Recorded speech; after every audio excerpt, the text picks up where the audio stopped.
Bismillahirrahmanirrahim. Assalamualaikum warahmatullahi wabarakatuh. Kita bertemu lagi di acara Kalamu, acara setiap Jumat malam waktu Amerika dan Sabtu pagi di Indonesia. Alhamdulillahirabbil alamin wassalatu wassalamu ala asrofil anbiya'i wal mursalin wa ala alihi wa sahbihi ajmain. Kali ini temanya kita akan mengangkat tentang keadilan lingkungan hidup yang akan dibawakan oleh Mbak Nana Firman yang sudah tidak asing lagi untuk urusan lingkungan hidup atau tentang lingkungan. Mbak Nana ini adalah Muslim Outreach Director di Green Faith. Untuk selengkapnya saya persilahkan Mbak Nana untuk mengambil alih acara ini. Oke, makasih Teh Keke. Assalamualaikum warahmatullahi wabarakatuh. Alhamdulillahirabbil alamin wassalatu wassalamu ala asyrofil anbiya'i wal mursalin wa ala alihi washabihi ajmain. Terima kasih, ini agak dadakan ya. Saya bukan ustazah dan karena ustadz dan ustazahnya berhalangan hari ini jadi diminta untuk mengisi ya sebisanya. Saya akan mengisi. Jadi seperti tadi perkenalkan, kita mau bicara tentang lingkungan hidup hari ini. Pagi ini atau malam ini ya, di Amerika malam ini, di Indonesia pagi ini. Nah, kenapa kita perlu bicara itu? Dan kalau menurut saya, dari pengalaman saya bekerja, di kalangan Muslim itu masih sedikit sekali ya perhatian dalam isu-isu ini tentang isu lingkungan. Seperti tadi Keke perkenalkan, saya bekerja di Green Faith, yaitu organisasi non pemerintah, jadi NGO atau LSM kalau di Indonesia. Dan Green Faith itu sendiri adalah organisasi lintas agama yang fokusnya kepada aksi-aksi atau kerjasama tentang lingkungan hidup dan perubahan iklim. Nah, jadi kita tuh bekerja sama memang berdasarkan mengangkat isu-isu lingkungan dan perubahan iklim ini dari ajaran agama masing-masing. Nah, nggak cuma kita telaah apa sih ajarannya dari agama masing-masing, tapi juga apa yang bisa kita lakukan gitu. Sekalian juga pembelajaran bagi kita semua gitu, khususnya kalau saya kan fokusnya kepada yang Muslim ya, jadi kepada umat Islam, apa sih sebenarnya ajaran yang ada dari Islam, dan itu banyak banget, tapi juga apa yang bisa kita lakukan, karena kebanyakan orang biasanya bilang, wah saya cuma satu orang, saya cuma sendiri, kami cuma beberapa orang, kayaknya nggak mungkin membuat perubahan. Nah, coba kita lihat apa sih sebenarnya yang sedang terjadi di dunia saat ini dan apa hal-hal yang kita bisa buat dari diri kita sendiri, dari komunitas kita, dan insya Allah ya ke masyarakat ya yang lebih luas dan mudah-mudahan juga ya secara global, masyarakat secara global. Saya mau share screen supaya ada ceritanya. Sebentar. Oke. Jadi seperti tadi disampaikan, saya tuh agak bingung tadi mau ngomong apa ya tentang lingkungan.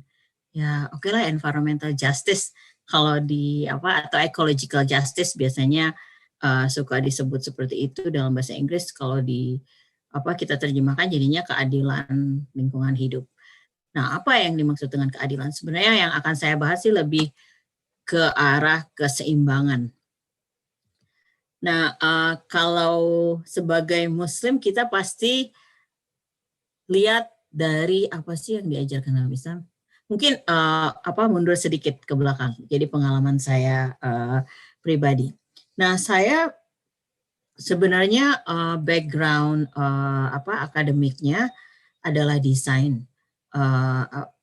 S1 saya adalah industrial design industri, dan S2-nya di Urban Design, desain kota. Nah, waktu dulu saya kuliah di Amerika, terus setelah selesai pulang ke Indonesia.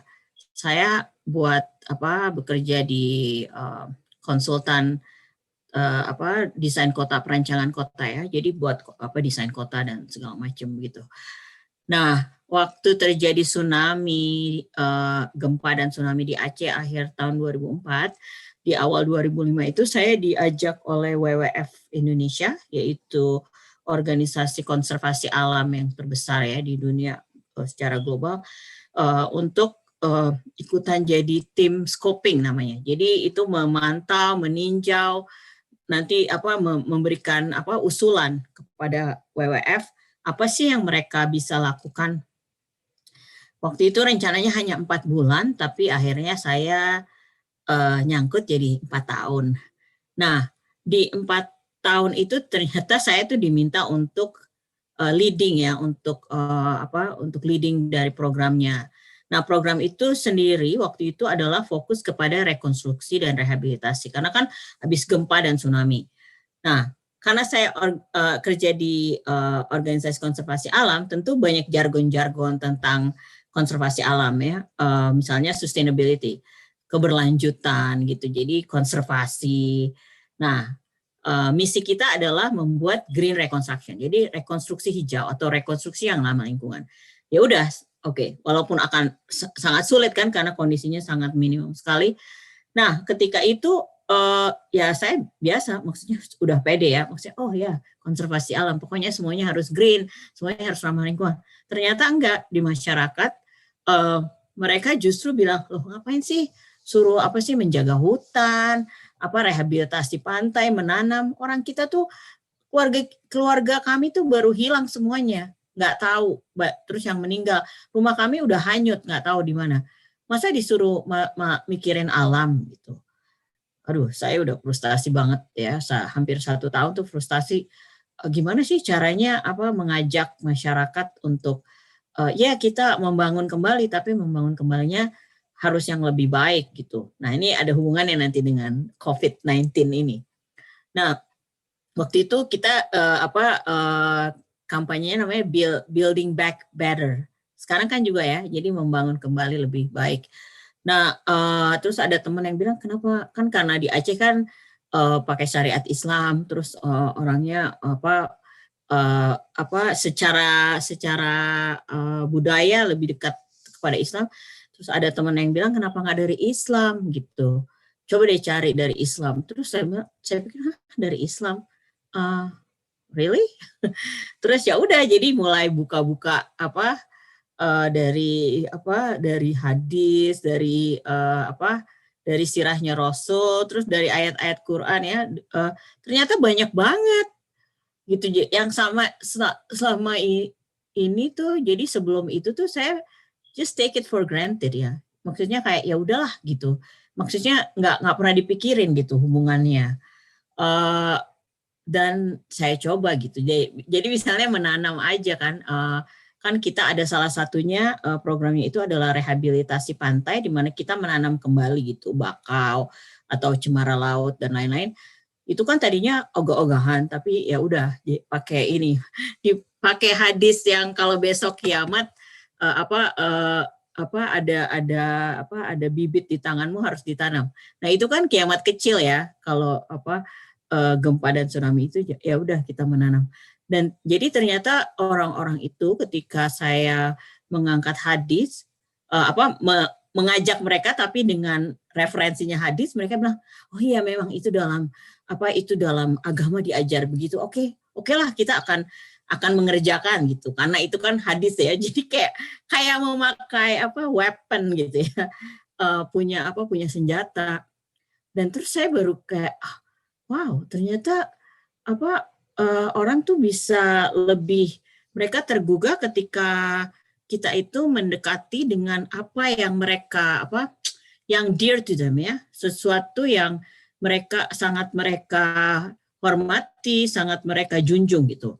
Nah, disitulah saya mulai melihat, wow, kenapa kita nggak pernah membuat pendekatan dari Islam gitu untuk lingkungan. Nah, dari situlah jadi saya akhirnya menggali, terus dapat mentor Haj Fajlun Khalid, itu beliau salah satu senioran Islam and Environment ya di dunia saat ini. Itu beliau jadi mentor saya. Nah, dari situlah belajar banyak, dan jadi saya semakin malahan suka gitu, kayak make sense gitu. What I believe and what I do merging jadi satu. Nah, speaking of hadis, ini kan juga hadisnya Rasul ya, bahwa bumi itu diciptakan hijau dan indah kan, dan kita itu sebagai khalifah.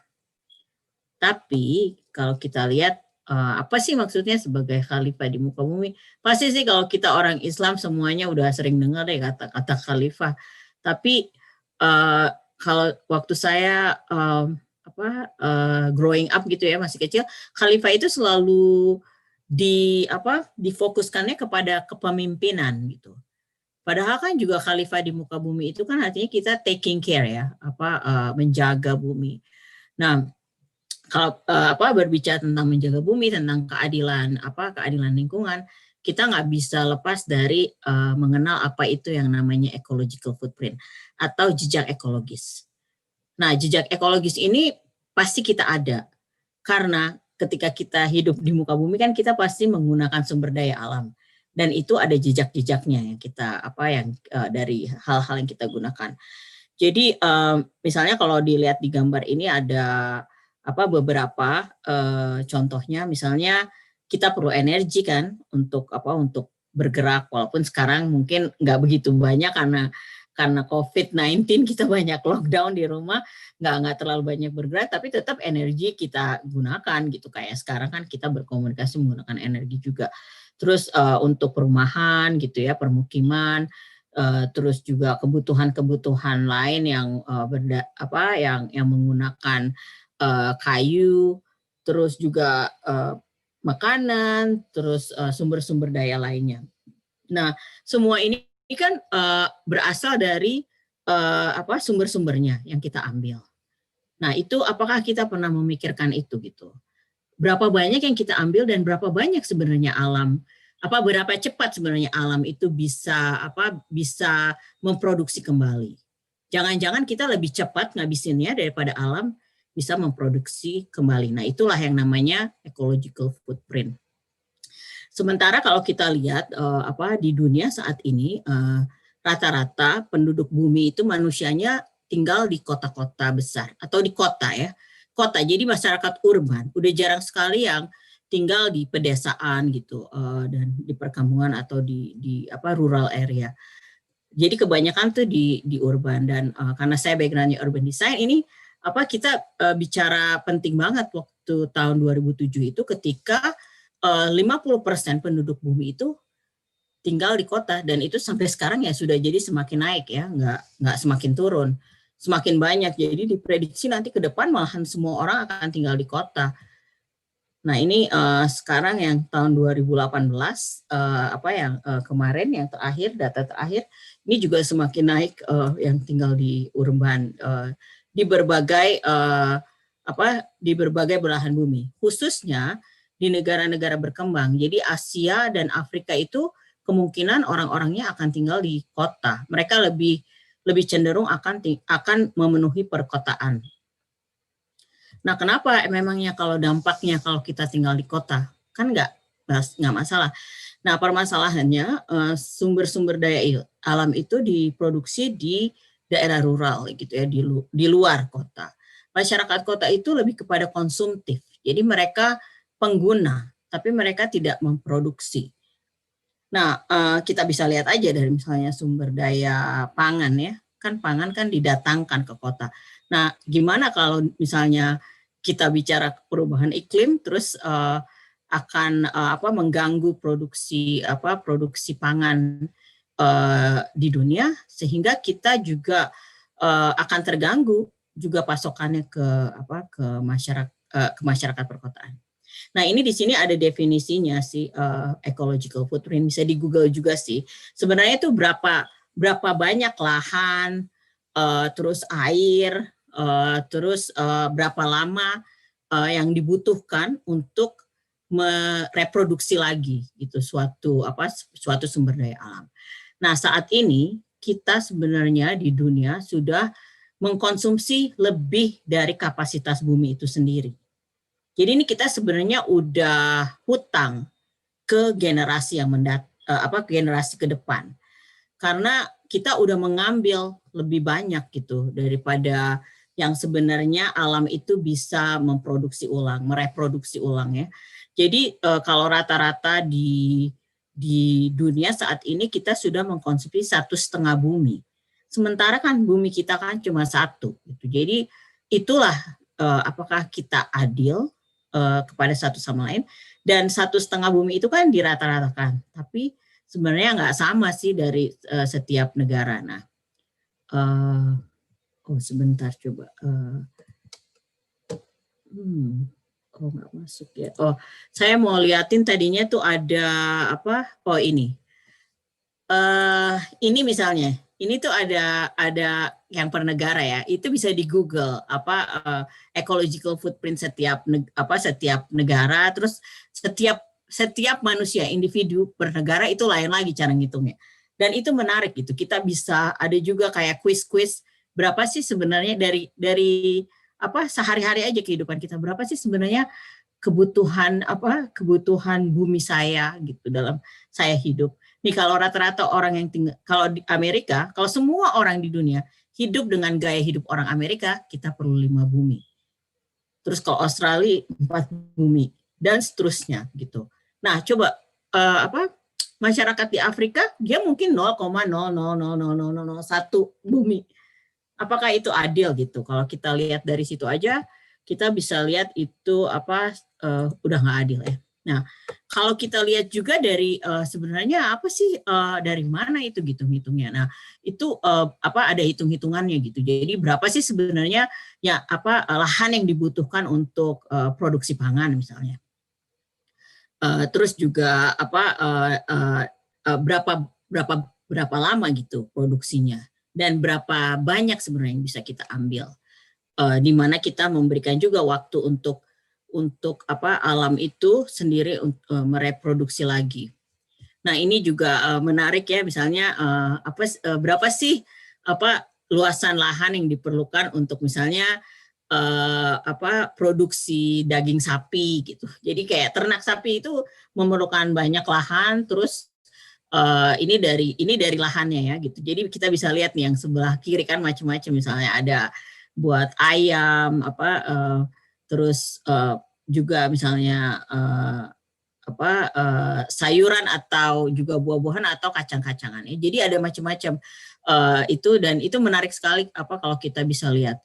Nah, itu tadi lahan. Sekarang juga dilihat dari misalnya greenhouse gas emission-nya. Jadi gas rumah kacanya yang diproduksi gitu dari kan setiap kita melakukan apapun pasti ada emisi karbon dioksida yang kita lepaskan ke udara. Nah, dari semua aktivitas kita termasuk untuk pangan juga ada yang dilepaskan. Nah, kita bisa lihat sendiri di sini yang paling tinggi juga lagi-lagi itu daging sapi. Jadi ternak sapi itu, karena ini kita bicara tentang industri ya. Jadi ternak yang basisnya industri, jadi industrial food industry, bukan yang kayak traditional farming gitu ya. Nah, jadi tadi kalau kita lihat-lihat saat ini kita udah 1,5 bumi kalau kita rata-ratakan seluruh dunia. Sementara kalau terus-terusan seperti ini bisa-bisa kita perlu 2-3 bumi. Tapi kan kita nggak ada kita kan nggak punya, maksudnya bumi itu hanya 1 gitu, dikasih Allah cuma 1, dan sementara itu juga kan kita harus lihat juga global population yang semakin meningkat. Jadi sebenarnya itu kita sharingnya harusnya lebih berkurang gitu, bukannya malahan semakin banyak. Nah, selain itu juga ada namanya overshoot day. Jadi ini ada institusi namanya Global Footprint Network. Mereka tuh menghitung di dunia gitu. Sebenarnya kita offshoot-nya tuh pas kapan? Nah, kalau tahun 2020 ini offshoot-nya tadinya Juli, tapi karena kena pandemik mundur jadinya Agustus. Bisa dilihat di bawah sebelah kiri itu Agustus tanggal 22 itu dia offshoot-nya kemarin yang global. Tapi setiap negara juga mereka ngitung-ngitung gitu. Kalau Amerika udah bulan Maret mereka udah offshoot, udah habis jatahnya. Kalau Indonesia alhamdulillah masih bulan Desember. Jadi dia hampir balance gitu. Nah, ini menarik gitu. Saya dulu selalu bawa kayak contekan kecil di tas selalu ada gitu kecil. Kita selalu lihat setiap negara tuh berapa sih ecological footprint-nya. Terus juga offshoot-nya. Nah, berarti tuh kemarin tanggal 22 Agustus itu kita udah mengambil semua pohon yang kita bisa ambil, terus juga semua ikan ya, semua produksi laut udah kita ambil, terus juga karbon dioksidanya udah kita lepaskan semua di tanggal 22 Agustus itu secara global. Jadi dari Agustus ke sini, dari 22 Agustus ke sini, ini kita sekarang udah hutang ngambil yang dari tahun depan gitu. Jatahnya tahun depan. Makanya dibilangnya kalau kayak gitu terus kita sebenarnya in debt to the future generation. Bahwa itu jatahnya mereka tapi udah kita ambil duluan gitu. Nah, apakah possible? Apakah bisa untuk kita balance gitu? Kita tetap prosper gitu, tetap makmur, tapi sebenarnya kan natural resources itu kan terbatas gitu, sumber daya alam itu terbatas, itu gimana gitu? Apakah kita bisa? Sebenarnya sih kalau sebagai Muslim ya harusnya bisa kan? Maksudnya kan kita nggak boleh berlebihan. Banyak sih sebenarnya dari Islam yang kita bisa berikan sebagai solusi ke dunia saat ini gitu. Nah, saya ingin juga sedikit sharing tentang yang hubungan dengan perubahan iklim. Misalnya temperatur suhu udara yang terus meningkat. Saat ini kita masuk periode La Niña kalau nggak salah. Jadi kalau El Niño kan bumi jadi semakin panas di bagian utara ya, itu semakin panas. Nah kalau sekarang La Niña itu basah kan, jadi La Niña itu dia kalau nggak salah yang di Southern Hemisphere dia jadi dingin gitu. Nah masalahnya tuh kalau si La Niña dan El Niño ini tuh jadi ekstrim gitu. Kayak La Niña misalnya walaupun istilahnya basah, tapi bagian bumi itu ada yang jadi mengering.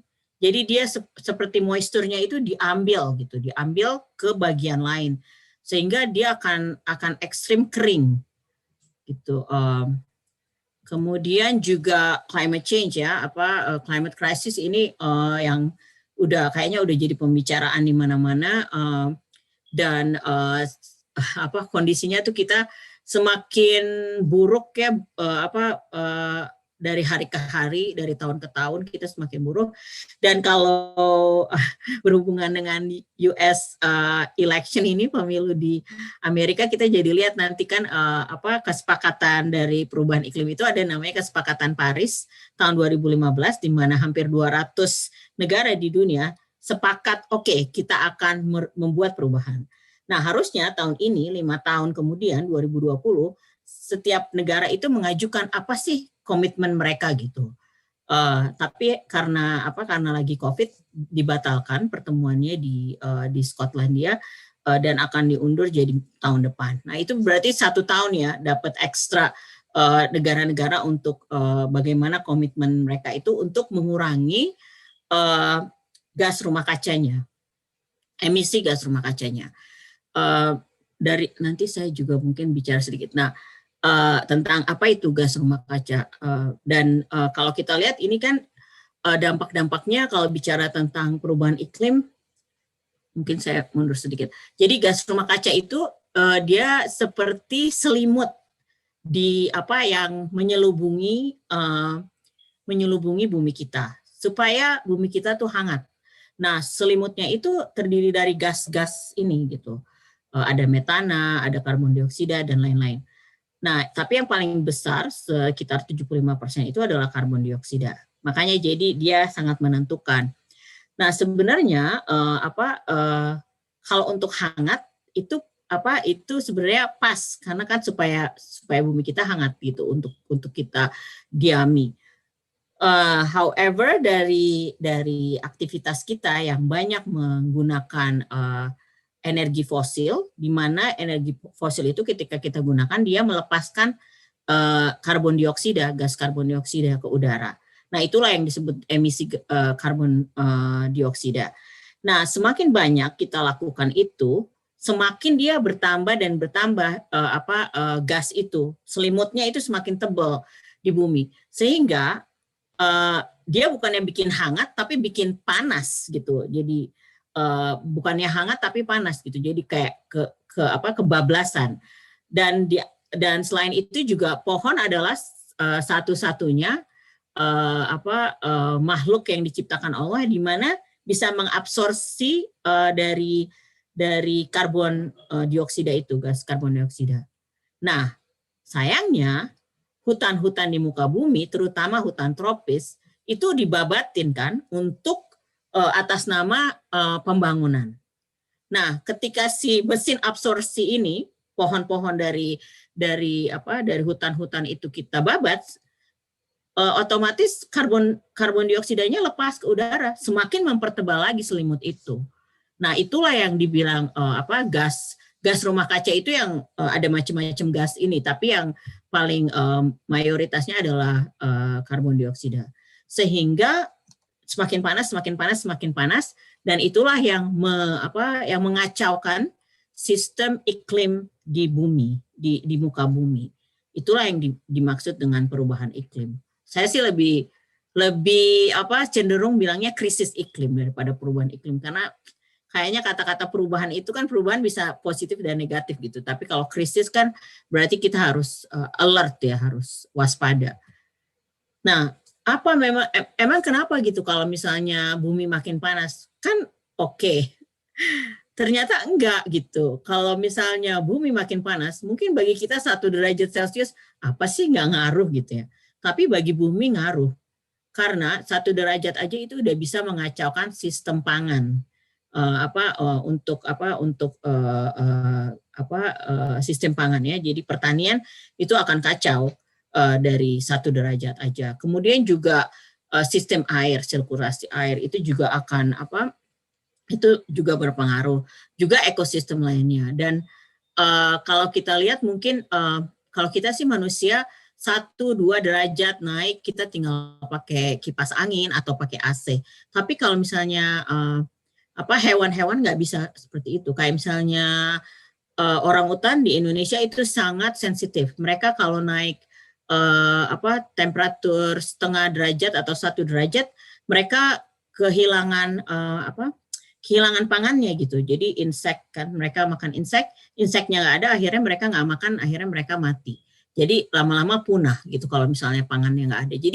Jadi ekosistem itu terganggu gitu dengan terganggunya suhu bumi juga. Dan juga selain itu pasti ada bencana alam yang berhubungan dengan misalnya badai, kekeringan, terus forest fire ya, kebakaran, itu kan atau misalnya kebanyakan hujan jadinya akhirnya banjir dan longsor. Jadi banyak gitu, banyak impact-nya. Nah, ini kita bisa lihat kalau dari grafik ini bencana alam yang berhubungan dengan iklim ya. Jadi perubahan dari iklim itu sendiri. Yang nggak iklim kan gempa bumi ya. Kalau gempa bumi enggak. Tapi katanya beberapa saintis sekarang gempa bumi pun sekarang dipengaruhi juga dengan kondisi suhu dari bumi kita. Jadi nah itu ada studinya lagi yang lain. Nah, ini 3 hal yang pasti akan ada dampaknya dalam kehidupan kita tadi kan, dari sistem pangan, dari supply air, dan juga human health nih. Dengan penyakit ya, kesehatan manusia itu. Nah, kita sekarang kan lagi pandemik. Ini ada hubungannya juga sih dari dengan kondisi ini. Nah, kalau misalnya satu hal aja yang terganggu kan ini udah bisa ada seperti gangguan sosial juga politik kan. Jadi itu akan banyak friksi-friksi gitu. Kita mungkin lihat hanya naik temperatur 1-2 derajat nggak ngaruh. Tapi kalau misalnya pangan terganggu, air terganggu, terus kayak sekarang pandemik itu bisa jadi nggak hanya persoalan kesehatan tapi akhirnya jadi sosial, jadi politik dan kemana-mana gitu. Nah ini kayak keribetan ya, complicated isu yang very complicated hanya dari isu pangan aja tuh kita bisa lihat dari mana-mana hubungannya cukup complicated. Ini juga untuk air juga sangat complicated. Jadi memang tuh banyak hal yang akan terkena dan banyak hal yang harus kita bicarakan bersama gitu. Nggak bisa seakan-akan ya udah gitu, maksudnya kan nggak ngaruh gitu, tapi ternyata tuh semuanya ngaruh. Nah dan ya climate change ini adalah salah satu yang menjadi tantangan terbesar kita di bumi saat ini, karena bersama ya semuanya terkena dampaknya. Dan ini kan salah satunya juga bagian dari polusi udara, yang ternyata polusi udara itu membunuh 9 juta orang setiap tahun. Nah, kita bisa lihat dari pandemik ini, coronavirus ini kan dia menyerang sistem pernafasan kita. Nah, kalau misalnya kita hidup di wilayah yang memang sudah polusi udaranya buruk, itu kita akan cenderung menjadi korbannya. Tambah mudah gitu si corona itu untuk menyerang di wilayah yang sudah terkena polusi udara. Biasanya masyarakatnya mereka udah punya kesehatan yang gangguan kesehatan gitu dari pernafasan yang berhubungan dengan pernafasan. Jadi mereka akan lebih rentan. Ini ini juga kan kalau kita bicara soal keadilan kan tadi kan bicara tentang keadilan lingkungan juga kita bisa lihat keadilan dari sebenarnya si emisi itu sendiri di mana dan kemana dan ditimbulkan oleh siapa, dan ternyata tuh ada hubungannya juga dengan income gitu. Karena kalau kita lihat dari negara-negara kaya sebenarnya yang negara-negara maju ya, yang lebih yang lebih banyak mengemisi karbon dioksida ini ke udara, karena mereka kan negara-negara industri. Sementara negara-negara yang lebih miskin gitu atau negara berkembang, mereka nggak sebanyak itu. Tapi ketika climate crisis ini muncul gitu, dampaknya dengan bentuk bisa badai, bisa kekeringan atau banjir dan lain-lain, itu biasanya yang terkena adalah negara-negara yang sebenarnya nggak berkontribusi terhadap emisi itu, pelepasan emisi yang segitu banyaknya.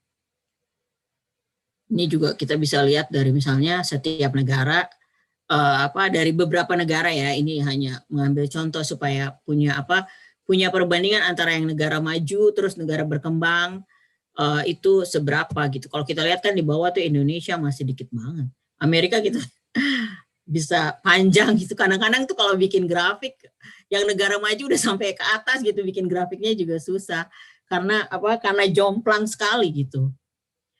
Nah, ini jadi hal-hal yang kita hadapi saat ini tuh ada kualitas ekosistem kita terganggu pasti karena dengan segala macam dampaknya ini, dari persoalan yang kita hadapi, dari dari jejak ekologis yang kita buat, terus emisi karbon dioksida, terus tadi perubahan lahan, misalnya hutan dijadikan atas nama pembangunan, kita konversi hutannya jadi melepaskan. Itu baru hanya bicara tentang emisi karbon, sementara hutan itu kan lebih banyak lagi ya. Kalau kita bilangnya hutan itu sumber kehidupan gitu, jadi semuanya kan ada obat, ada dan lain-lain gitu, ada fungsinya yang lain yang itu hilang semua kalau kita konversi. Juga kenaikan suhu di bumi, dan tentunya dengan begitu jadi di kutub-kutub itu esnya melting ya, dan kenaikan muka air laut. Mungkin bagi kita kenapa sih naik muka air laut 1 meter, 2 meter nggak masalah lah gitu ya. Tapi kalau bagi negara-negara di Pasifik itu sangat masalah karena mereka 1 meter naik itu udah tenggelam semuanya gitu.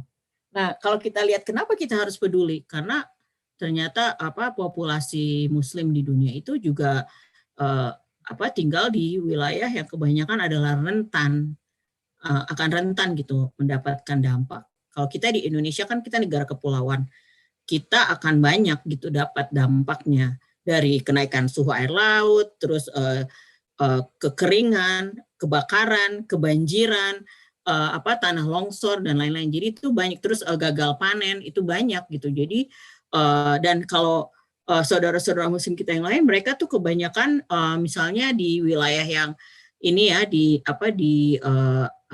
Afrika Utara atau di Timur Tengah itu dia banyak yang dry, areanya udah arid ya.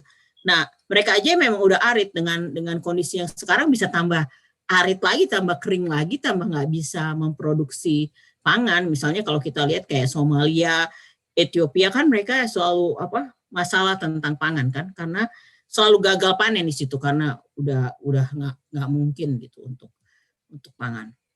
Nah, kalau masalah kenaikan muka air laut ini Maldives, Maladewa adalah salah satu negara yang mayoritas Muslim.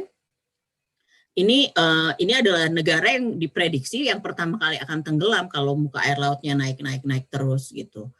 Nah, apakah kita nggak peduli gitu? Karena kan mereka saudara-saudara kita juga, saudara-saudara kita juga, our Muslim brothers and sisters ya.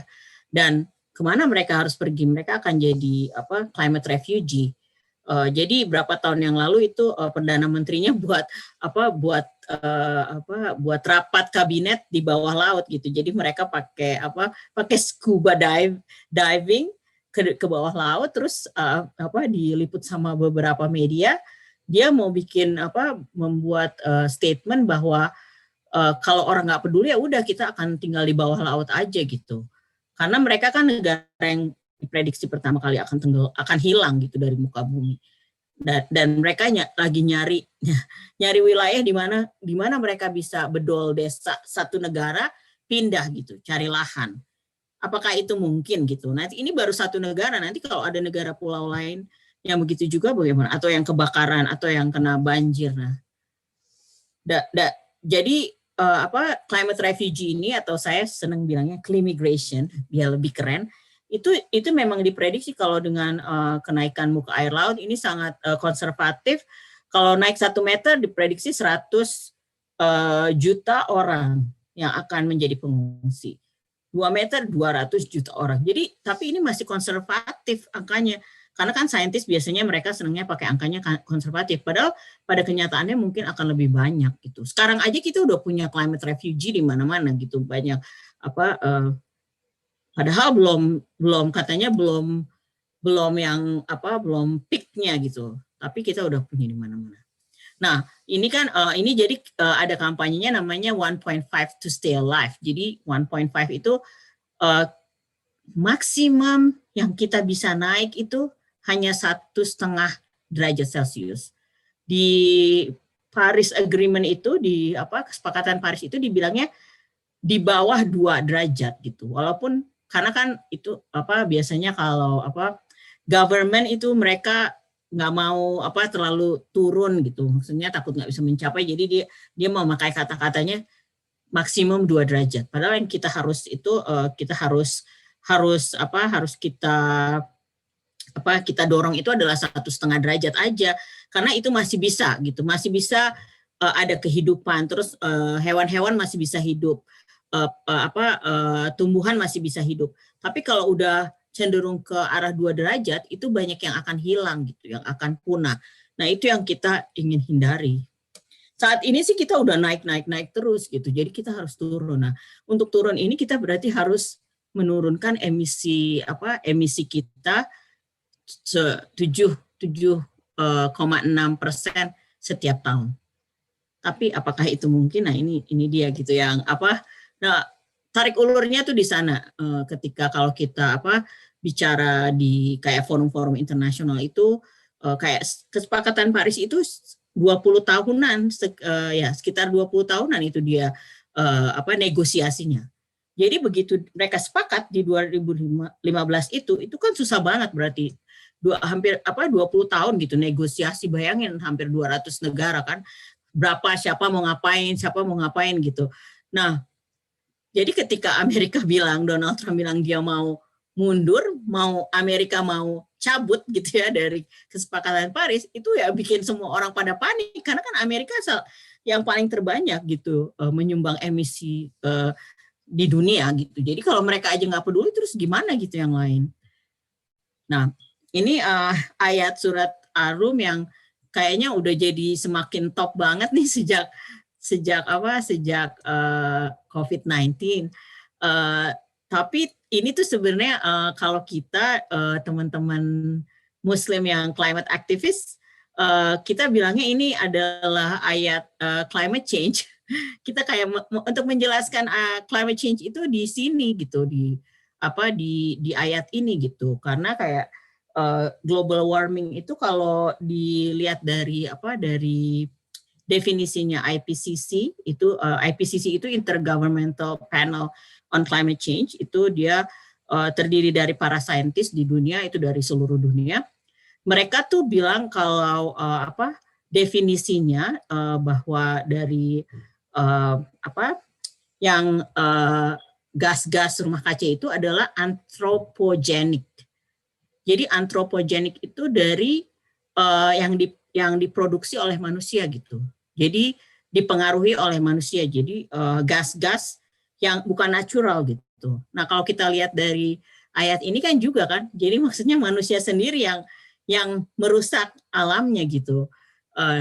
Nah, anthropogenic gas itu untuk menjelaskan global warming dan climate change itu adalah dari anthropogenic gas. Dari gas rumah kaca itu dibilangnya anthropogenic gas. Jadi di mana itu di mana manusia gitu yang mengakibatkan gas-gas itu dilepaskan gitu ke udara. Nah, itulah jadi kita bilangnya ini tuh ayatnya surah Ar-Rum ayat 41 ini adalah ayatnya tentang climate change. Itu di Quran tuh udah ada tentang climate change dari dulu gitu, dan kita sandingkan tuh waktu itu definisinya definisi dari IPCC dan definisi dan ayat Quran, dan banyak yang kaget gitu. Nah, kenapa kita Muslim nggak jarang sekali gitu mengangkat ini gitu, melihat ini bahwa udah ada di Quran gitu, ada di Quran. Nah, until sekarang ketika COVID-19 ayat ini menjadi semakin top gitu. Jadi alhamdulillah ya, blessing in disguise-nya dari COVID-19. Nah, kalau kita bicara tentang ecological crisis, terus perubahan iklim gitu, sebenarnya apa sih ujung-ujungnya kan sebenarnya kan krisis moral kan, karena kan seperti tadi kan kenapa terjadi ecological footprint yang segitu jomplangnya, karena kita mengambil dari alam tanpa kita memperhitungkan bahwa alam juga butuh waktu untuk mereproduksi ulang gitu. Nah, itu kan kalau kita bicaranya kan greed ya, ketamakan manusia gitu, dan karena memang hanya itu gitu yang kita ingin menumpuk gitu, dan semakin banyak. Nah, tapi apa sih yang bisa kita lakukan? Saya cuma satu orang. Nah, kalau saya sih mengajak teman-teman saya gitu, dari kita sebagai orang Islam, kita balik aja lagi ke ayat pertama yang diterima oleh Rasulullah SAW tentang Iqra. Nah, Iqra kan membaca ya, kalau kita biasanya selalu itu udah kayaknya lumrah ya, pada tahu semuanya. Kita membaca, tapi kan nggak hanya membaca Al-Quran, tapi kan membaca alam ini juga, melihat tadabur ya, tafakur alam kan, bahwa ayat itu kan nggak hanya di Quran tapi juga ayat di alam kan, ayat kauniyah, kauliyah.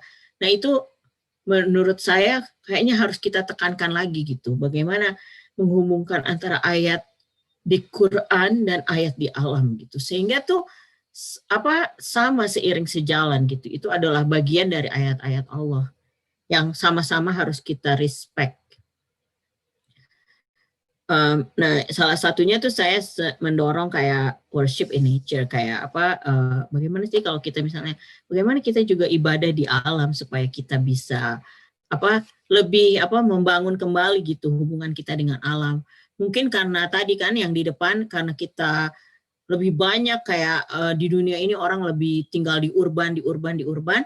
Nah, di urban itu kalau dari salah satu yang kajian yang saya lakukan dari namanya biofilia, dia tuh ada kayak bercerai antara alam dan kehidupan manusia. Karena saking kita udah nggak ngelihat alam, akhirnya kita mengambil foto atau gambar tentang keindahan alam, kita pasang di rumah kita gitu. Jadi sebenarnya itu kita cinta dengan alam. Tapi karena kita tinggal di kota misalnya nggak ada alamnya, ya udah foto aja deh juga udah cukup. Atau kalau sekarang kan bisa video ya, jadi bisa macam-macam. Dan ternyata tuh di Quran tadi seperti yang saya sampaikan di pengalaman saya sendiri, di Quran itu sendiri banyak sekali ayat-ayat tentang alam dan bagaimana menjaga alam. Terus juga dari hadis, dari sunnah Rasul itu kan, Rasulullah kan the greenest person on earth gitu. Beliau kita ikutin pelajari gitu. Kalau kata teman saya, pelajari aja gaya hidupnya Rasulullah, pasti green deh gitu. Jadi kalau kita mau ngikutin, mau green, ikutin aja cara Rasulullah, itu pasti green. Nah, Pak Aina Tazhabun. Ya, sekarang kan karena dengan kesemerawutan ini sebenarnya kemana sih kita sekarang, itu kita tujuannya kemana gitu. Ini kalau kita sih, kalau dari Indonesia ya, ini saya kalau dari Indonesia kita bisa lihat dari posisinya ya, kalau kita berada di archipelago terbesar di dunia, di mana kan laut dan daratan gitu ya. Tapi juga kita tuh berada di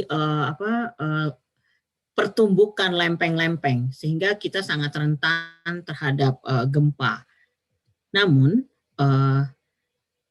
banyak juga pemandangan yang indah dari volcanic mountains ya, dari gunung-gunung berapi itu kan sebenarnya indah dan subur ya jadinya alamnya gitu, negerinya.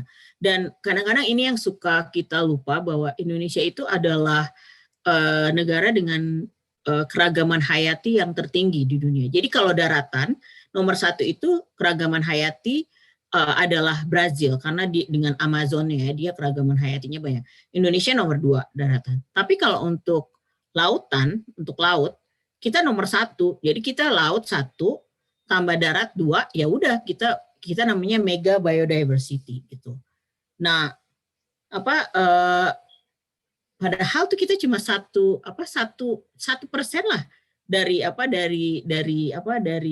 luasan bumi negaranya ya. Tapi kita ternyata punya biodiversity yang paling tinggi. Nah, itu yang ingin saya tekankan gitu ke kita yang orang-orang Indonesia, baik yang tinggal di Indonesia ataupun yang tinggal di luar negeri, bahwa kita itu, kenapa sih Allah itu menciptakan Indonesia yang cuma kecil itu ya, 1% luasannya di muka bumi, di muka bumi dibandingkan negara dengan seluruh bumi ini hanya 1%, tapi ternyata punya the highest biodiversity, yang paling mega biodiversity, jadi mega keragaman hayatinya. Terus juga kalau kita lihat dari populasi muslimnya, kita tuh sebenarnya muslim terbanyak di dunia. Jadi kadang-kadang tuh saya berpikir, apakah itu suatu kebetulan gitu? Ini cuman kebetulan aja kita tuh ada di negara yang paling kaya keragaman hayatinya, terus pas juga kita tuh muslim terbesar di dunia gitu. Apakah itu suatu kebetulan? Tapi kan nggak ada yang kebetulan ya dalam hidup ini. Pasti kan itu ada wisdomnya gitu dari Allah. Itu yang harusnya kita cari. mungkin kita sebenarnya harus menjadi duta-duta juga untuk solusi ini gitu, solusi dari kesemrautan dan carut-marut ini gitu. Ini salah satu kayak biodiversity di Indonesia itu sangat kaya sekali dan masih banyak yang belum terdata, yang malahan belum ditemukan. Kalau kita lihat teman-teman yang bekerja di konservasi alam, selalu mereka kan sekarang kan dengan teknologi yang maju kan ada kamera trap di hutan-hutan. Nah itu selalu aja ada kepotret tuh ini baru gitu, spesies baru yang nggak tahu, belum ada gitu, belum ada datanya. Jadi masih banyak gitu yang belum kita gali bahkan. Juga kita tuh menjadi salah satu negara rainforest di dunia ya. Dari 5 negara rainforest di dunia kan yang paling penting itu adalah Indonesia. Kalau kita lihat ini kan sebelah kiri di benua Amerika itu Amazon, terus di Afrika itu Congo Basin ya, di Kongo, terus Indonesia di Southeast Asia. Nah, jadi kalau di Latin Amerika itu ada 3 negara, Kolombia, Peru, dan Brazil yang sharing dari Amazon ini. Terus kalau di Afrika adalah Democratic Republic of Congo dan Indonesia. Dari 5 negara ini, rainforestnya itu dia berfungsi, dia merupakan 70% rainforest di dunia.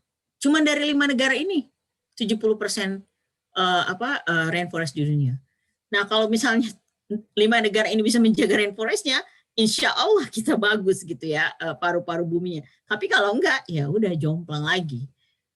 Kita bisa lihat ini fotonya. Ini saya cuma mau sharing foto-foto. Kalau ada yang kangen tentang Indonesia, kita punya banyak biodiversity yang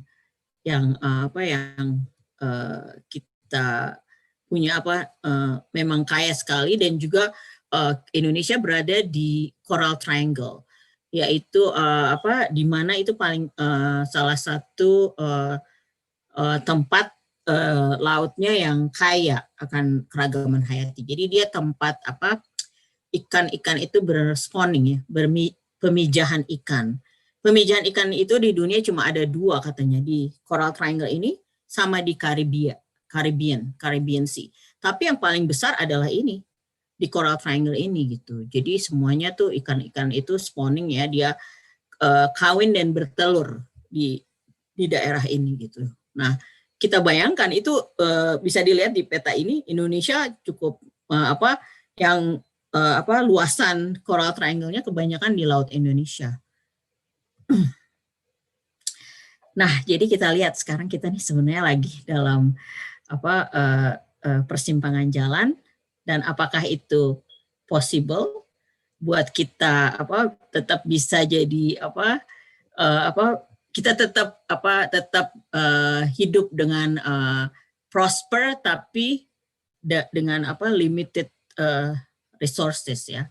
Kalau saya melihatnya ini kemarin waktu kita awal-awal COVID-19 sempat juga dengan Muhammadiyah Amerika kita sharing apa sih yang bisa kita lakukan. Pertama tuh kalau saya melihatnya gitu, touch the heart. Karena bagaimanapun tuh manusia tuh kalau hatinya udah tersentuh, dia pasti akan melakukan sesuatu gitu. Dia akan cari tahu gitu. Jadi knowledge-nya akan dia cari. Kemudian dari situ dia akan melakukan sesuatu gitu, karena kan terpicu kan. Nah kebanyakan tuh seringnya yang di touch itu head-nya duluan. Jadi kita suruh mikir dulu gitu ya, suruh mikir tapi nggak ke heart-nya gitu, sehingga ya dikasih data banyak gitu, udah tahu tapi mereka nggak ngapa-ngapain gitu. Jadi saya selalu pegang ini 3H gitu, 3H. Heart, head, hand gitu, jangan kebalik. Ngasihnya heart-nya dulu. Jadi kayak tadi itu cerita di Aceh gitu. Saya kan head. Nggak maju-maju. Begitu saya touch heart-nya, oh ternyata dia mau. Terus mereka mulai mikir. Terus akhirnya mereka melakukan gitu, menanam gitu dengan hands-nya. Nah ini juga dari kalau kita lihat ada 3 hal yang paling krusial juga kan di dunia ini. Kalau dari nexusnya PBB itu ada yang harus dilihat adalah air, pangan, dan energi. Nah, waktu kita Nexus ini keluar dari jadi sustainable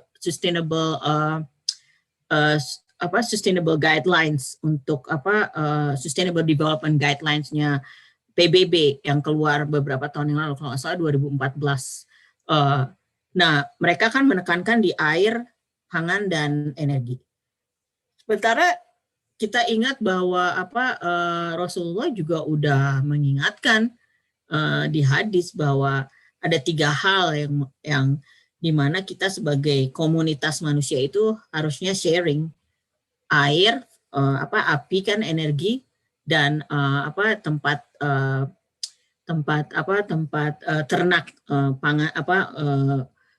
pangan ternak ya, kayak lahan gitu, lahan untuk ternak itu untuk pangan kan berarti. Nah ini tuh lagi-lagi gitu kita sandingkan ini loh, ini udah ada nih di Rasulullah udah ngomong kayak gini gitu dari dulu, tapi kenapa saya tuh udah dengar tuh hadis ini udah lama tapi nggak pernah mikir ini pas udah lebih banyak tentang berjibaku dengan isu lingkungan baru deh ingat lagi hadis ini. Ini hadis yang dulu pernah belajar tapi nggak pernah dihubungkan. Nah ini kita go fast aja ya.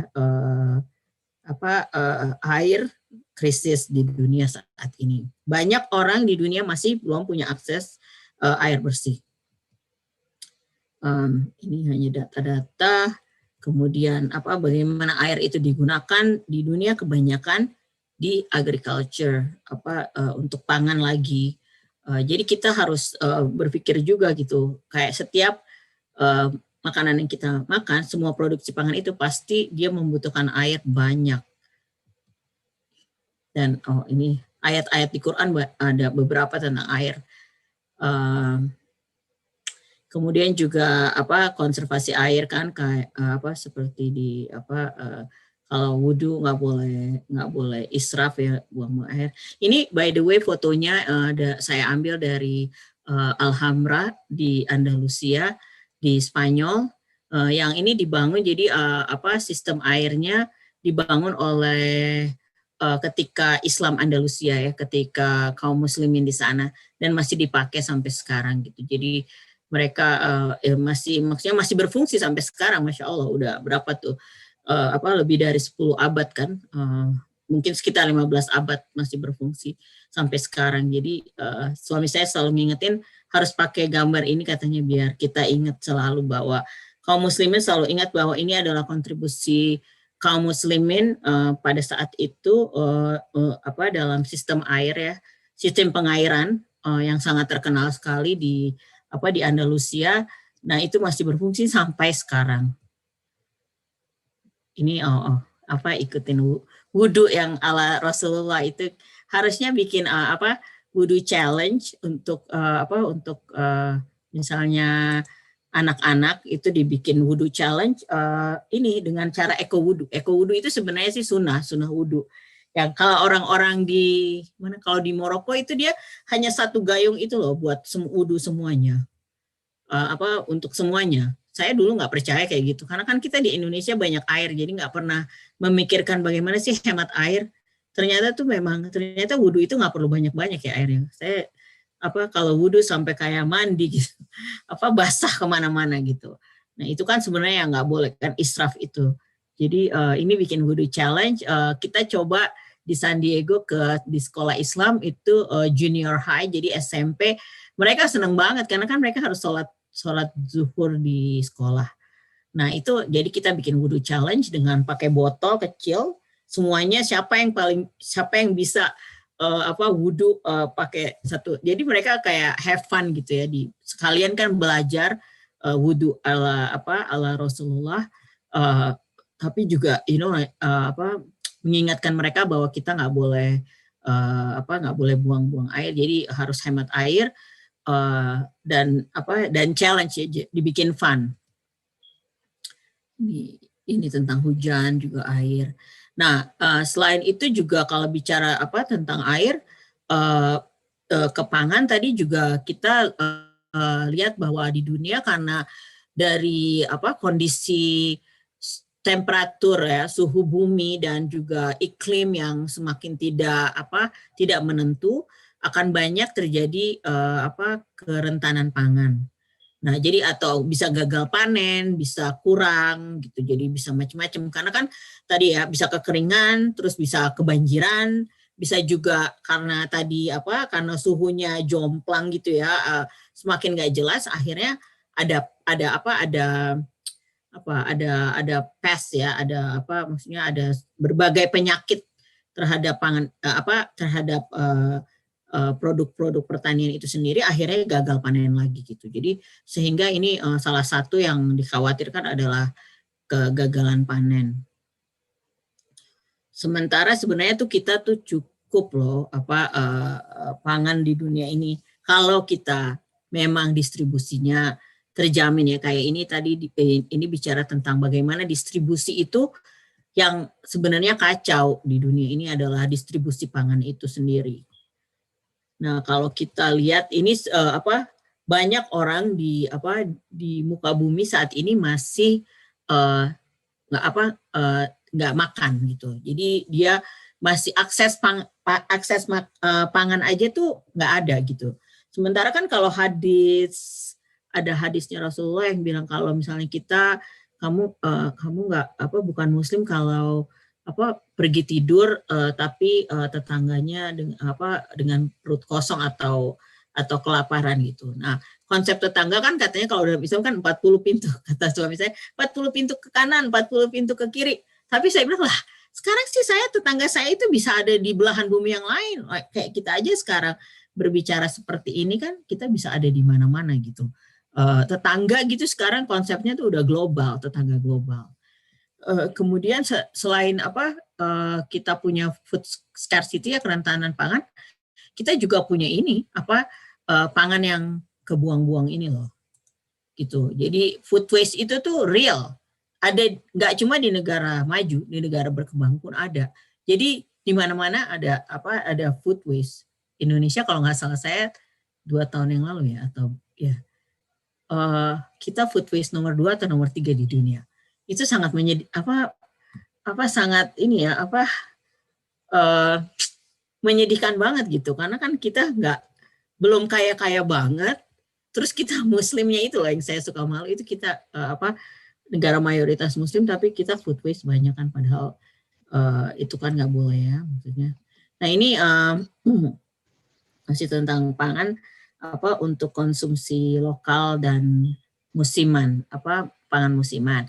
Jadi saya tuh ada teman saya bercanda katanya gini, gimana cara kita mempromosi lokal food gitu ya, lokal konsumsi lokal, pangan lokal.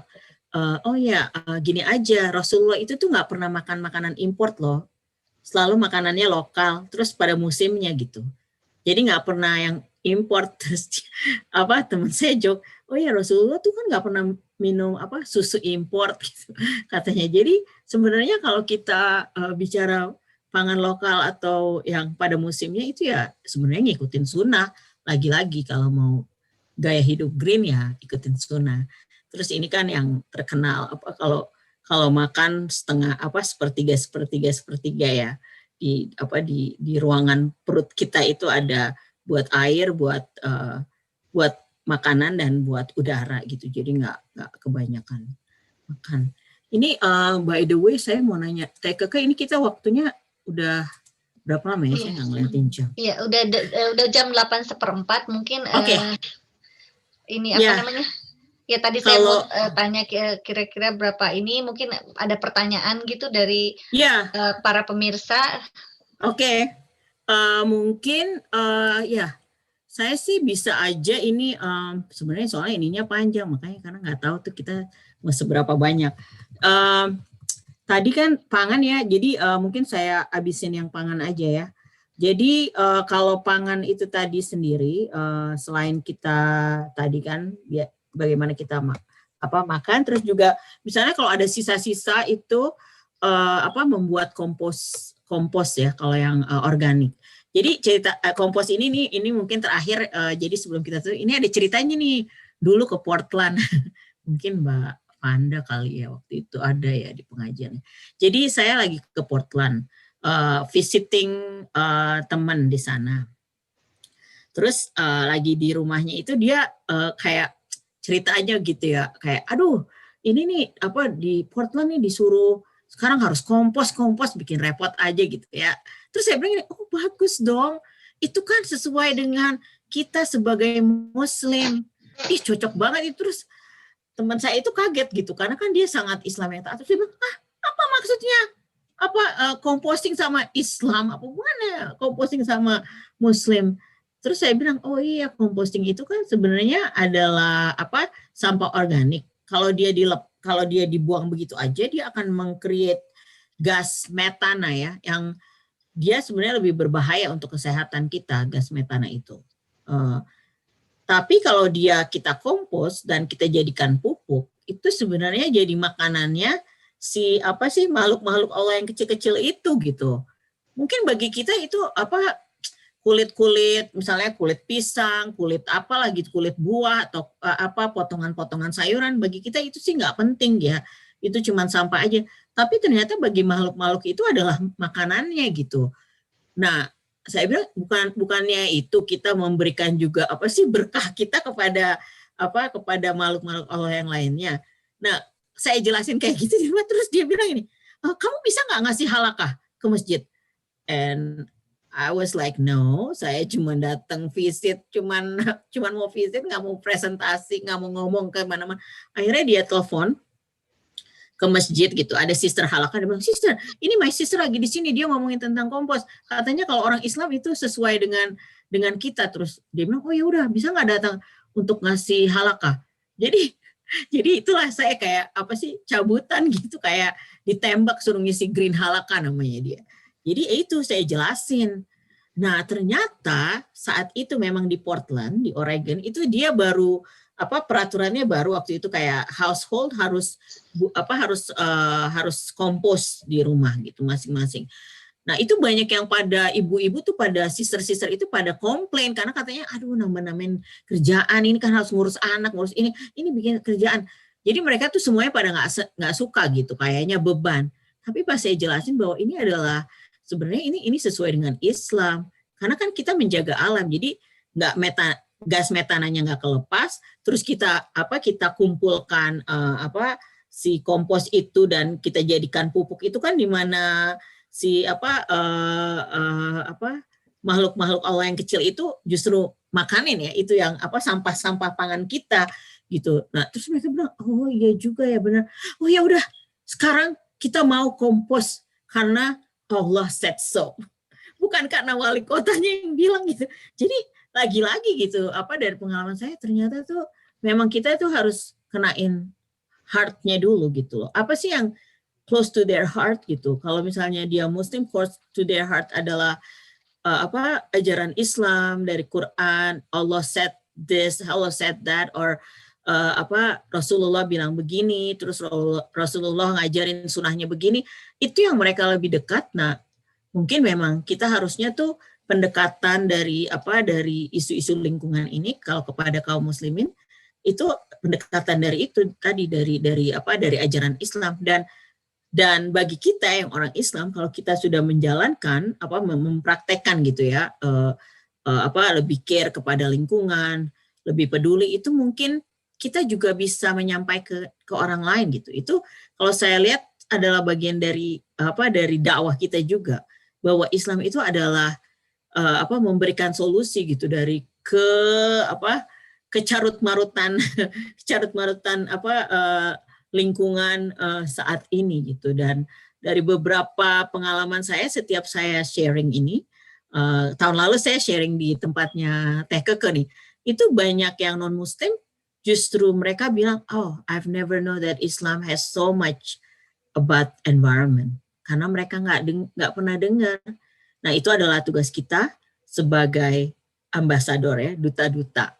Jadi itu aja kali Teh Keke, kalau ada yang mau bertanya silakan, mangga. Wabillahi taufiq wal hidayah. Wassalamualaikum warahmatullahi wabarakatuh.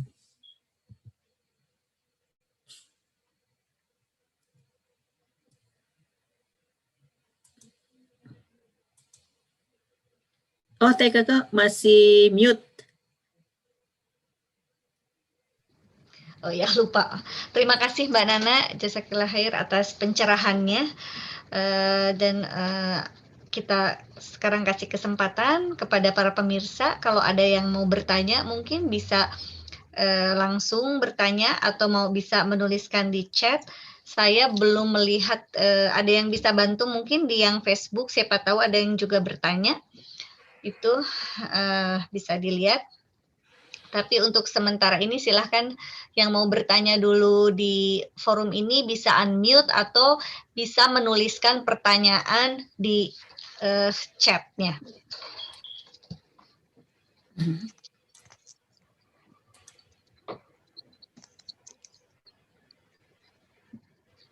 Kita mungkin harus buat ini ya, kayak apa, series of environmental talk gitu. Jadi kayak satu-satu, misalnya pangan-pangan, air-air Iya, gitu betul. ya. Itu Iya, jadi betul. bisa lebih digali lebih dalam. Betul, iya. Untuk ke depan kita bisa bikin seperti itu. Assalamualaikum, Mbak Keke. Waalaikumsalam. Ya, silahkan Mas Joko. Terima kasih. Terima kasih Mbak Nana atas informasinya yang sangat banyak dan juga detail sekali. Kebetulan saya juga petani ya, berarti walaupun di mana-mana jiwa petaninya masih ada terus. Gitu ya. Dari interaksi saya selama di Amerika ini khususnya gitu, dengan teman-teman yang beli rumah, itu mereka biasanya nyarinya itu malah justru yang nggak banyak pohonnya gitu, karena kalau di Amerika ini kalau banyak pohon banyak kerjaan gitu. Jadi dan memang betul gitu ya, karena kayak saya sekarang ini tinggal kebetulan ada mungkin lebih dari 2 lusin pohonnya di rumah saya itu. Jadi kalau pas musim begini ini sibuk banget gitu, ngumpulin daun. Baik di depan maupun di belakang. Kemudian juga kalau di Indonesia tuh pohon mati itu kecuali kalau disambar petir jarang sekali pohon mati. Tapi kalau di sini nih kebetulan tahun ini ada 3 pohon yang mati, itu aja aduh berat juga. Kalau saya minta orang untuk bayar orang mahal juga, kerjain sendiri ternyata lama juga gitu. Jadi emang untuk jadi kita selalu menjaga environment kita, khususnya di lingkungan sekitar kita itu memang berat gitu ya, berat ngejalaninya gitu ya. Kadang-kadang ya nanam pohon gampang gitu ya, tapi yang susahnya itu justru malah merawatnya gitu ya. Selalu at least di mana-mana selalu saya coba untuk menanam pohon gitu ya.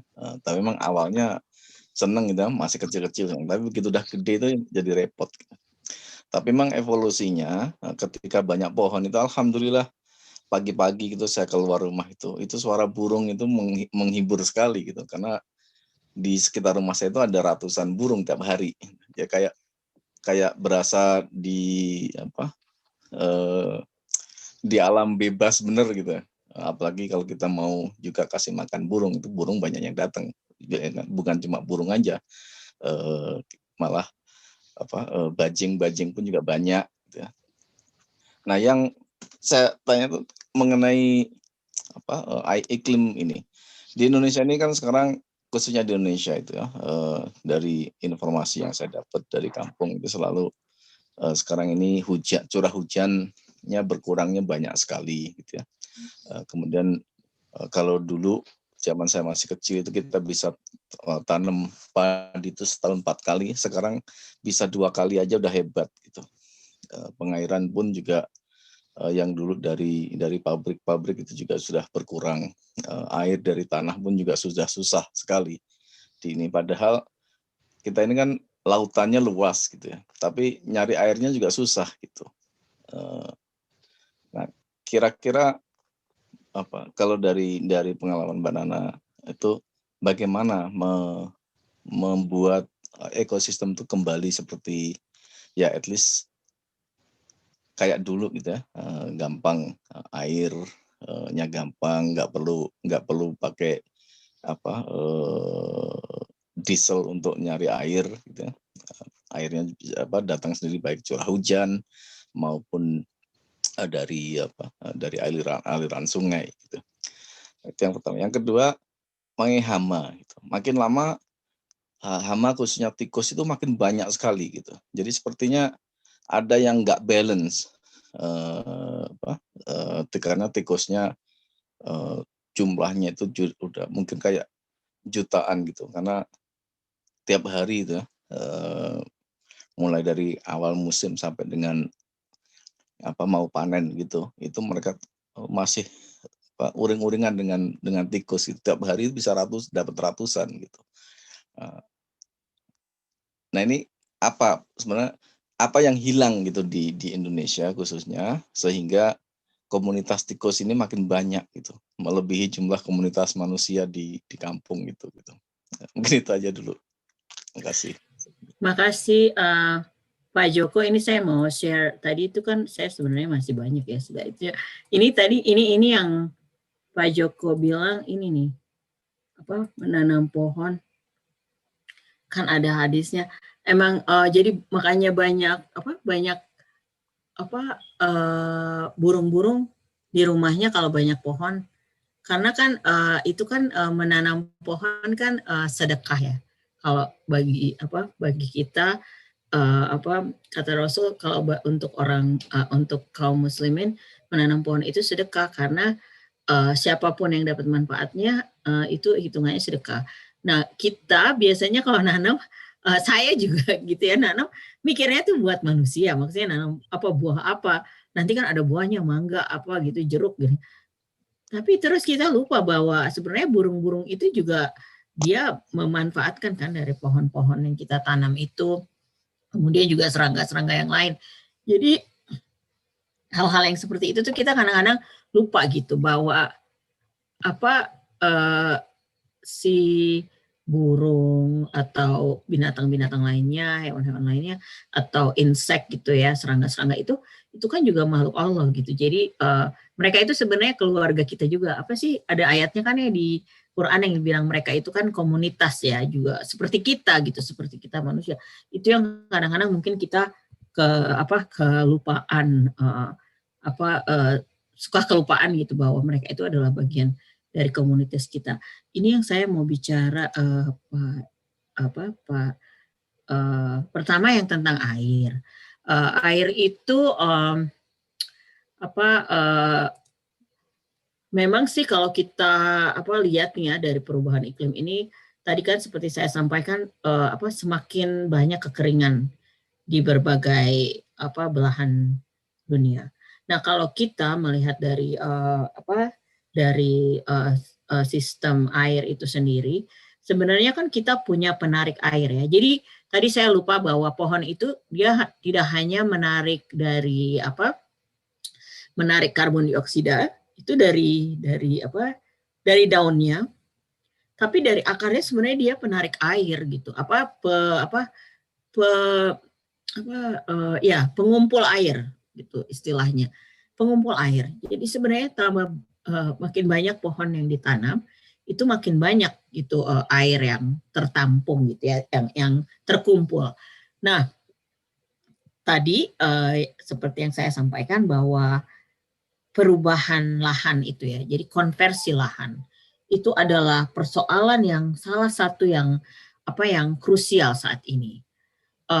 Hutan-hutan kita Pak banyak dikonversi, bisa jadi bisa jadi atas nama pembangunan ya, bisa jadi dia tetap untuk agriculture, tapi agriculture-nya menjadi monoculture gitu, jadi satu macam spesies. Kalau satu macam spesies itu kan berarti kan dia mengambil banyak zat di tanah ya, satu hal aja, dan dia nggak siklus ulang gitu. Nah, itu yang sebenarnya berbahaya juga bagi tanah itu sendiri. Terus juga kalau misalnya konversinya untuk yang lain-lain, pabrik, lahan perumahan dan segala macam, wah itu lebih kacau lagi. Nah, jadi salah satunya kalau saya tuh isu air ini ketika saya bekerja di Indonesia juga Jadi isu air ini kita menjelaskannya ke masyarakat bahwa kan sebenarnya setiap wilayah itu kan ada daerah aliran sungai kan, DAS ya, water catchment. Nah, water catchment itu yang kita harus tahu gitu di mana. Biasanya di suatu daerah itu, di water catchment itu pasti ada daerah hijaunya, di mana itu kayak bisa hutan atau apalah namanya. Itu hutan, di mana itu adalah sebenarnya daerah hulu yang dia pengumpul air gitu. Nah, ketika si hulunya ini, misalnya kita hutannya ini dibabat, dia pasti akan kekurangan air wilayah itu, gitu. Pasti cepat atau lambat dia akan kekurangan air, karena kan akar-akar hutan, akar-akar pohon itu kan yang dia pengumpul air gitu. Nah, itulah yang kita ingin dorong adalah supaya menjaga hutan kita bersama gitu. Sekarang anak muda di Indonesia ada namanya perkumpulannya namanya Hutan Itu Indonesia. Kayak kita tinggal di tadi yang seperti saya sampaikan, salah satu negara hutan tropis, the rainforest country yang paling penting di dunia. Hanya 5 negara itu yang paling penting banget kan. Tapi kadang-kadang kita sendiri lupa bahwa kita itu adalah negara hutan gitu. Jadi apalagi kalau tinggal di kota, boro-boro deh kita pasti nggak ingat gitu. Nah, ini kita mulai memasyarakatkan lagi bahwa hutan itu adalah Indonesia. Indonesia itu adalah hutan tropis, salah satu hutan tropis terpenting di dunia gitu. Jadi dan kita nggak ingin hutan kita itu dikonversi lagi dan lagi gitu. Kita harus menjaga hutan itu bagian dari dari ekosistem ini. Nah, dari situ Pak, jadi gitu. Ketika kita jaga hutan itu, sirkulasi air itu akan kembali lagi gitu. Nah, yang lagi didorong kan sekarang tuh ada, mungkin kalau Bapak pernah dengar namanya permaculture, itu lagi didorong kan jadi dia memimik bagaimana sih alam itu bekerja, tapi dengan intervensi manusia jadi supaya mempercepat prosesnya. Tapi permaculture itu sendiri adalah mimicking proses alam. Nah, di permaculture itu sendiri dia mencoba macam-macam gitu spesiesnya yang ditanam, sehingga tuh akhirnya pada air berkumpul. Jadi kayak salah satu yang dilakukan di Imogiri itu oleh Pak Iskandar Waworuntu dengan Bumi Langitnya. Beliau bilang waktu beliau ke sana mau beli lahan, semua orang bilang ngapain beli lahan di sana, itu nggak ada airnya, bla bla bla bla bla. Terus dia bilang air itu bisa datang nanti ketika kita kita tanam gitu. Dan alhamdulillah beberapa tahun beliau tanam macam-macam, mulai muncul air di mana-mana gitu ya. Mata air yang udah mati ya, yang udah ini muncul kembali. Jadi dan orang-orang di kampung situ jadi percaya, akhirnya mereka ikutan juga dengan gaya permaculture itu. Nah, ini saya mau yang terakhir itu tadi Pak Joko, ini kita terakhir ya mungkin karena kan udah malam juga. Tadi kan tentang hama itu ya Pak. Ya itu karena tadi ekosistem kita itu sudah diputus gitu loh. Diputus banyak yang terputus Pak karena hutannya pada habis nih ya. Ini hutan nih. Hutan kita nih, lihat Sumatera ini seperti ini. Bisa dilihat dari tahun ke tahun semakin dikit ya. Yang hijau itu yang hutan. Itu Sumatera. Ini Kalimantan juga semakin tergerus dan tergerus. Jadi itu tadi ada hubungannya si air itu tadi, terus sama hama kan. Tadi kan saya juga bilang bahwa karena climate ini dan perubahan iklim kan, jadinya dia tuh banyak tekanannya. Nah, ini kita bisa lihat gitu, kayak manusia masuk ke dalam deforestasi misalnya, membabat hutan, tambah lama tambah nggak ada rumahnya dan mereka semakin dikit, jadi semakin tuh ada yang jadinya spesies ini, hewan-hewan ini dia jadi mencari rumah yang lain gitu, atau pangannya jadi hilang gitu karena rumahnya hilang, mereka pakannya hilang, akhirnya mereka jadi kemana-mana. Kalau tikus kan sebenarnya kan ininya predatornya kan ular ya, gitu. Mungkin ularnya berkurang gitu karena nggak ada lagi dia tempat untuk hidup, sehingga akhirnya si tikusnya jadi semakin banyak gitu, beranak pinak karena dia nggak ada yang makan, jadi mereka semakin banyak. Terus juga itu nggak hanya penyakit misalnya ke sawah itu Pak jadi masalah, tapi manusia juga penyakitnya juga berhubungan dengan itu gitu. Kayak kalau kita bicara coronavirus itu berhubungan banget gitu dengan bagaimana kita merusak hutan, merusak ekosistem kita, di mana akhirnya siklusnya itu kita putus, akhirnya jadi kemana-mana gitu. Jadi yang harusnya konten ya, virusnya itu konten, akhirnya virusnya lepas dan sekarang jadi jadi susah gitu untuk dikontrol lagi. Begitu juga ya kayak pest gitu ya dari tikus itu sendiri. Jadi kalau satu siklus itu kita potong, bisa dari misalnya habitatnya berkurang sehingga mereka jadi nggak bisa hidup dan akhirnya predatornya berkurang ya, yang ininya dia tetap hidup gitu. Jadi memang itu tuh dalam satu kesatuan gitu. Kita harus melihat ekosistem ini satu kesatuan sebagai ayat-ayat Allah yang kita nggak bisa cabut satu ya, kita lepas satu berarti sama aja kayak kita, kalau saya kayak kita menghapus satu ayat di Quran gitu. Kalau kita mau kita hapus satu kita hilangkan gitu dari ciptaan Allah ini gitu. Mudah-mudahan bisa menjawab ya dari pertanyaannya Pak Joko, insya Allah. Terima kasih Mbak Nana dan Pak Joko yang sudah bertanya, Mbak Nana yang sudah menjawab. Mohon maaf sekali untuk kali ini kita tidak bisa banyak pertanyaan dan Mbak Nana juga masih banyak sebetulnya yang pengen kita dengar dari Mbak Nana. Nanti mungkin kita akan buat seri-seri yang lain dengan topik yang lebih spesifik, bagian dari kelanjutan dari presentasi Mbak Nana ini. Tapi kali ini karena channel ini akan dipakai lagi untuk program yang lain, Muhammadiyah yang lain. Jadi mohon maaf tidak bisa lebih banyak menampung pertanyaan, tapi nggak apa-apa, ditunda dulu, jangan bersedih hati karena masih akan ada lagi kajian-kajian dari Muhammadiyah Amerika ini. Terima kasih atas partisipasinya dari teman-teman semua. Dan kepada Mbak Nana juga terima kasih, dan kepada Mas Arief yang di belakang layar, kemudian juga Mas Raufik yang mengarrange acara-acara di kajian Muhammadiyah ini, sehingga kita bisa makin banyak belajar. Juga karena kita lagi ini juga acaranya live ya, saya mau menginfokan bahwa di Muhammadiyah ini juga ada kelas bahasa Arab, dan juga nanti bulan November ini, akhir November ini kita akan ada convention. Nah, silahkan dari sekarang ikut register di untuk mengikuti acara convention Muhammadiyah di convention.muhammadiyah.us. Kemudian jika ingin register di kelas bahasa Arab, silahkan register di arabicmu.muhammadiyah.us.